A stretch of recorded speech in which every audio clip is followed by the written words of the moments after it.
Hello everyone, welcome back to my channel. आज हम बात करेंगे कि IUCN की रेड डाटा लिस्ट के बारे में। ठीक है, इसका जो एक रेड डाटा लिस्ट है उसके बारे में हम डिस्कस करने वाले हैं। अब जिनको पता है IUCN के बारे में वो तो ठीक है, उन्हें पता है, लेकिन जिन्हें नहीं पता है मैं बता देती हूँ। ये जो टॉपिक हम पढ़ रहे हैं ये इकोलॉजी से बिलोंग करती है, और अगर कोई भी आप कम्पिटिटिव एग्ज़ाम जो भी आपके जनरल नॉलेज पे या फिर इकोलॉजी से रिलेटेड है उसके लिए आपको ये हेल्पफुल रहेगी, क्योंकि ये जो मैं बताने वाली हूँ इन आगे वीडियो में वो रिसेंट इन्फॉर्मेशन के ऊपर बेस्ड है। ठीक है, सो IUCN का full form I international union for conservation of nature. ठीक है, so this is the full form of IUCN, international union for conservation of nature. तो ये क्या डील करते हैं, ये जो ऑर्गेनाइजेशन है ना, ये जो यूनियन एंड ऑर्गेनाइजेशन है ये मतलब तय करते हैं, ये देखते हैं कि नेचर कंजर्व कैसे हो रहा है और कौन सी स्पीसीज़ कितने थ्रेटेंड है, कितने रिस्क में है। ये सब हम इस IUCN में काउंट करते हैं। ठीक है, कंजर्वेशन से मोस्टली डिपेंड होता है, और कुछ नेचुरल रिसोर्सेज जिसे हम सस्टेनेबल यूज़ करें, अच्छे से प्रॉपर यूज़ करें विदाउट लाइक एंड, मतलब चीज़ें लिमिटेड है, सिंस एनवायरनमेंट में चीज़ें लिमिटेड, तो उसका सस्टेनेबल अगर हम यूज़ करेंगे तो ही हमारे लिए बेनिफिशियल होती है। सो इसी का मतलब यही सब चेक करता है IUCN, इसी का चेकिंग करता है IUCN। सो जब हम IUCN की बात करते हैं ना, तो हर साल या फिर after a period of time जब उन्हें लगता है कि डेकेड्स, या फिर जब भी उन्हें लगता है कि यार मतलब वो लोग ना एक रेड डाटा लिस्ट निकालते हैं, रेड डाटा लिस्ट, और you can say is as red list also. ठीक है, सो उसके बेसिस पे हम क्या करते हैं कि कुछ थ्रेटन स्पीसीज़ का नाम उसमें लिखा होता है जिसको सेव करने की हमें ज़रूरत है, और उनकी स्टेटस बताता है कि यार ये कौन से स्टेटस में, इसको कंजर्व करना है या नहीं। ये इतना मतलब देखिए, स्पीसीज़ हमारे जो वर्ल्ड में है, जितने भी स्पीसीज़ है ना, आपको पता होगा कि वो कुछ कुछ जगहों में कुछ कुछ डाइवर्स। ठीक है, there are diverse of species.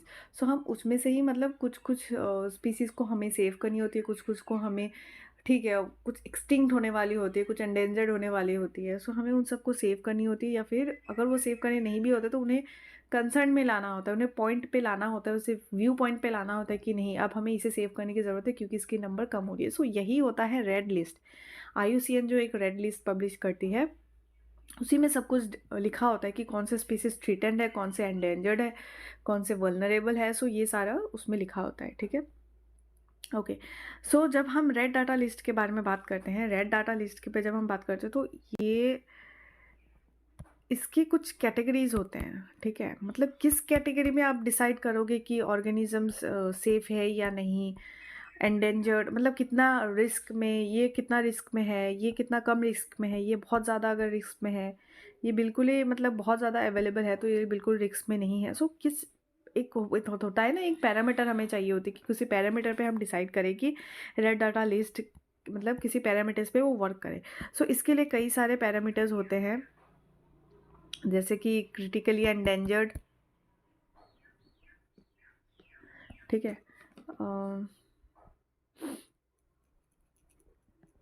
जैसे कि होता है क्रिटिकली एंडेंजर्ड, एंड देन उसके बाद हम बोलते हैं एंडेंजर्ड, फिर उसके बाद एक्सटिंक्ट, एंड देन वल्नरेबल। ऐसे बहुत सारे कैटेगरीज होते हैं इस, और बहुत सारे, तो मैंने मेन आपको बताया है, और बहुत सारे होते हैं जैसे कि लीस्ट कंसर्न होता है, एंड देन नियर थ्रेटन होता है। ऐसे बहुत सारे कैटेगरीज होते हैं। और डाटा डेफिशिएंट मतलब कि हमें उस चीज़ के बारे में अभी डाटा नहीं मिल रहा है इतना प्रॉपर। ठीक है, डाटा डेफिशिएंट ये भी एक कैटेगरी होती है। सो ये सारे होते हैं कैटेगरी जिसके बेसिस पे हम डिसाइड करते हैं कि ऑर्गेनिज्म सभी कौन से स्टेट पे है। ठीक है, सो इनकी डेफिनेशन मैं आपको नहीं बताने वाली हूँ ये वीडियो में, क्योंकि काफ़ी ज़्यादा लेंदी हो जाएगा एंड थोड़ा कॉम्प्लेक्स भी हो जाएगा। लेकिन मैं आपको इस एक बैकग्राउंड चेक इसलिए दे रही थी क्योंकि मैं अभी आपको बताने वाली हूँ लेटेस्ट इन्फॉर्मेशन के हिसाब से कि कौन से ऑर्गेनिजम्स एंडेंजर्ड है, कौन से ऑर्गेनिज्म क्रिटिकली एंडेंजर्ड है, वल्नरेबल है, एक्सटिंक्ट हो गया है, वो सब का एक मैं आपको जो रिसेंट इन्फॉर्मेशन है वो मैं एक आपको अपडेट देने वाली हूँ। ठीक है, okay. So red data list के हिसाब से मोर देन 4 पेन का कलर मैंने okay, more than 44,000 species are threatened with extinction. मतलब 44,000 से ज़्यादा स्पीसीज थ्रेटेंड है, अभी हाई रिस्क ऑफ एक्सटिंक्शन में है, ठीक है। और उसमें से सिर्फ ये सिर्फ 28% है। जैसे कि 100% होगा, हम सिर्फ अभी तक 28% ही हम सिर्फ अभी तक एसेस कर पाए हैं, इसी स्टडी हो पाई है। और उस 28% में से 44,000 स्पीसीज अभी थ्रेटेंड है, ठीक है। उनके चांसेस है कि near future after some years वो एक्सटिंक्ट हो जाए। सो उसमें से एम्फीबियंस है 41%। एम्फीबियंस जो कैटेगरी होती है उसमें 41% है। मैमल्स में 26%, कॉनिफर्स एंड प्लांट्स, ये सब रेप्टाइल्स, ये सब आप परसेंटेज देख सकते हैं कि किसकी ज़्यादा हाई रिस्क में है। तो सबसे ज़्यादा हम इसके हिसाब से देख सकते हैं कि ये जो की कैट्स है ये ज़्यादा हाई रिस्क में है, right. And then we can see amphibians high risk में है। तो ऐसे करके आप एक जैसे होता है ना, इससे 1 या ऐसे छोटे छोटे न्यूमरिक 1 या 2 मार्क्स के ऐसे क्वेश्चंस आ जाते हैं कि कौन सा ज़्यादा थ्रेटेंड है कौन सा नहीं। तो ये इस बेसिस पे होगा कि रिसेंट इन्फॉर्मेशन आपको क्या कहता है। ईयरली आपके इन्फॉर्मेशन चेंज होते हैं, तो उसके हिसाब से आपको ये बताना है कि एम्फीबियंस हाई रिस्क में है। अगर ज़्यादा एम्फीबियंस मैमल्स, अगर कॉनिफरस या फिर बर्ड्स में पूछा जाए तो आपको बताना है कि एम्फीबियंस ज़्यादा हाई रिस्क में है। So it's all about 28%। अब बाकी के परसेंटेज का हमें अभी तक कोई इन्फॉर्मेशन नहीं है। जो रेड डाटा लिस्ट में है वो सिर्फ इतना ही इन्फॉर्मेशन दी गई है। अब मैं आपको बताने वाली हूँ वो सारे ऑर्गेनिजम्स जो हाई रिस्क में है, जो थ्रेटेंड है फ़िलहाल, ठीक है। ओके, इस केस में आपको देख सकते हैं कि मैंने यहाँ 4 एग्जाम्पल्स रखे हुए हैं। इसके बेसिस पे हम डिसाइड करते हैं कि कैसे, कौन सा किस कंडीशन में है, ठीक है। सो अगर आपको ये दिख नहीं रही होगी, मैं एक कंडीशन को थोड़ा सा जूम कर देती हूँ, ठीक है। मैं आपको बता देती हूँ कि आप जब रेड डाटा लिस्ट में आपको जब ये सब चीज़ें मिलती है ना, आप कैसे इसे स्टडी करेंगे। सो यहाँ पे ना उनकी स्टेटस बताई गई है कि दे आर क्रिटिकली एंडेंजर्ड, ठीक है। एंड यहाँ पे इनकी नंबर्स कैसे हो रहे हैं, डिक्रीजिंग नंबर में हो रही है, और ये इनका नाम होती है और ये इनकी फैमिली या क्लास होती है, ठीक है। सो और ये स्पीसीज़ जो क्रॉस रिवर गोरिल्ला है ये अभी क्रिटिकली एंडेंजर्ड कंडीशन में है, ठीक है। सो ऐसे ही करके हम बाकी के स्पीसीज़ का भी देखेंगे कि कौन से स्पीसीज़ है ये। सो नंबर 1 में हम देख रहे हैं यहाँ पे इस पोजीशन पे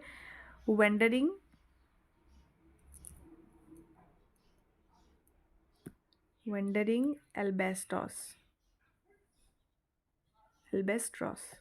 वंडरिंग एल्बेस्ट्रॉस ये एक ऐसी स्पीसीज़ है जो फ़िलहाल इसकी कंडीशन वल्नरेबल स्टेट पे है, ठीक है। वल्नरेबल स्टेट पे है ये, और इसकी नंबर डिक्रीज़ हो रही है डे बाय डे। और ये एनिमेलिया एविस जो कि बर्ड्स का वो एक क्लास होती है, उसमें इसको ये बिलोंग करती है, वंडरिंग एल्बेस्ट्रॉस। सो इकोलॉजी में is all about the examples, कि आपको एग्जाम्पल्स पूछा जाए कि कौन सा भी एंडेंजर्ड है, ये नाम दे दी जाएंगे, आपको उनमें से चूज़ करनी है। मैं ये नहीं कह रही कि यही आएंगे क्वेश्चन में, बट द थिंग इज़ कि मैं आपको रिसेंट इन्फॉर्मेशन के बारे में बता रही हूँ कि क्या क्या चांसेस है पूछने के, ठीक है। सो पहला हमें समझ में आ गया वंडरिंग एल्बेस्ट्रॉस। एंड देन सेकेंड है हमारा नो, ये ZS कुछ है, इट्स ए प्लांट ओनली, कोई प्लांट है ZS। इसमें कुछ डिटेल तो नहीं दी गई है, ये प्लांट है और ये भी वल्नरेबल स्टेट पे है, ये भी वल्नरेबल स्टेट पे है, और इसकी नंबर भी क्या हो रही है, डिक्रीज हो रही है। ऐसे करके आप क्रॉस रिवर गोरिल्ला को मैंने आपको समझा दिया था। एंड देन उसके बाद आता है scaly foot snail. Scaly foot snail, so ये भी एनिमेलिया उसको फैमिली को बिलोंग करती है, और ये भी एंडेंजर्ड है, ठीक है। ये भी एंडेंजर्ड है। सो ये रहे 4 स्पीसीज़। आपको 4 स्पीसीज़ के नाम याद रखने हैं। पहला है वंडरिंग एल्बेस्ट्रॉस, उसके बाद ZS है, and then cross river gorilla है, and then scaly foot snail है। एक और है जो हमने अपने अगर आइलैंड बायोजियोग्राफी पढ़ी होगी तो उसमें आपको एक एग्जांपल बहुत ही ज़्यादा कॉमन मिला होगा, जैसे कि गैलापागोस, मतलब एग्जांपल नहीं, वो टर्म जो गैलापागोस आइलैंड वाला एक टर्म जो था, गैलापागोस आइलैंड का एक आइलैंड था ना जिसमें कि बहुत सारा बीक्स कंटेनिंग, मतलब डिफरेंट टाइप्स ऑफ बीक के बेसिस पे हमने कुछ बर्ड्स को, हमने डार्विन के फिंचेस को हमने वो अलग अलग की थी, है ना। तो मतलब उसको डिवाइड करी थी, गैलापागोस आइलैंड में प्रेजेंट कुछ फिंसेस के बेसिस पे, उनके बीक साइज के बेसिस पे हमने डिवाइड किया था। तो उसी आइलैंड में प्रेजेंट हुए हुए कुछ, ये रहा गैलापागोस पिंकलैंड इग्वाना। ठीक है, मैं यहाँ पे, अगर यहाँ पे विजिबल नहीं हो रही है ना, तो आप चाहें तो इसको गूगल में भी आप इसका नाम सर्च कर सकते हैं, अगर आपको पिक्चर क्लियर नहीं है तो, ताकि अच्छे से आपको व्यू हो जाए कि कैसा दिखता है। क्या पता कल परसों हमें ये दिखने को ना मिले, है ना, पिक्चर्स भी थोड़े पिक्चर्स के रूप में ही मिलते रहे। तो इसीलिए हम क्या करेंगे कि इसे देख देख मतलब अगर आपको चाहते हैं कि थोड़ा इन्फॉर्मेशन और मिले तो ये आप गूगल में सर्च मारिए, आपको मिल जाएगी। ठीक है, सो ये एक पिंक कलर का क्या होता है, इग्वाना है, और इसकी ये फ़िलहाल क्रिटिकली एंडेंजर्ड स्टेट में है। ठीक है, ये क्रिटिकली एंडेंजर्ड स्टेट में है, एंड इसका मतलब ये नहीं है कि वो बहुत ही ज़्यादा एंडेंजर्ड कंडीशन में है, नहीं, अभी एंडेंजर होने वाला है, ऐसे वाले सिचुएशन पे है। और ये रेप्टाइल्स को बिलोंग करती है। ठीक है, देखने में ही लग रहा है कि यार ये तो रेप्टाइल्स को ही बिलोंग करेंगे। सो ये रहा हमारा 5th एग्जाम्पल। ठीक है, फर्स्ट हमारा था कोई एल्बेस्ट्रॉस नाम का, देन जेडएस था, फिर उसके बाद कोई मैं खुद ही भूल गई हूँ, देखिए। उसके बाद let's come to Galapagos pink land iguana, and then उसके बाद था, एंड देन उसके बाद था cross river gorilla, scaly foot snail. ठीक है, ये जो 5 नाम है ना, इसको आपको अच्छे से याद रखना है, क्योंकि ये लेटेस्ट इन्फॉर्मेशन के हिसाब से है, और ये अगर क्वेश्चंस में आए तो आप इसे आराम से टिक कर सकते हैं। ठीक है, so this is all about the IUCN जो मिशन है, उनका रेड डाटा लिस्ट के बारे में है, कुछ ही ऑर्गेनिजम्स के बारे में मैंने यहाँ पे आपको एक्सप्लेन की है। अगर आपको मोर डिटेल्स चाहिए तो आप गूगल में रेड डाटा लिस्ट पे सर्च कर सकते हैं कि कौन सा क्या हो रहा है, एक्सटिंक्ट हो रहा है, कौन सा नहीं हो रहा है। उसमें आपको एक बहुत ही ज़्यादा ब्रॉड लिस्ट मिल जाएगी, और इतना ज़्यादा एक्सप्लेन करने का यहाँ कोई सेंस नहीं बनता था, बोल के मैंने सिर्फ 5 ही स्पीसीज़ को आपको एक्सप्लेन किया है, और एक छोटी सी डाटा आपसे शेयर की है। Okay, so that's all for today, thank you so much for watching. और हाँ, अगर आप चाहते हैं कि मैं क्रिटिकली एंडेंजर्ड एंड देन ये सब extinct, vulnerable, endangered, near threaten, ये सारे टर्म्स को डिफाइन करूँ, आपको एक्सप्लेन करके बताऊँ, सो मुझे काइंडली कमेंट सेक्शन में बता दीजिए, क्योंकि अगर आपको कोई ये सारी टर्म्स समझ नहीं आ रही है तो आपको समझ नहीं आएगी कि ये सब स्पीसीज़ के साथ हो क्या रहा है। ठीक है, सो अगर आपको उस बारे में मुझे मैं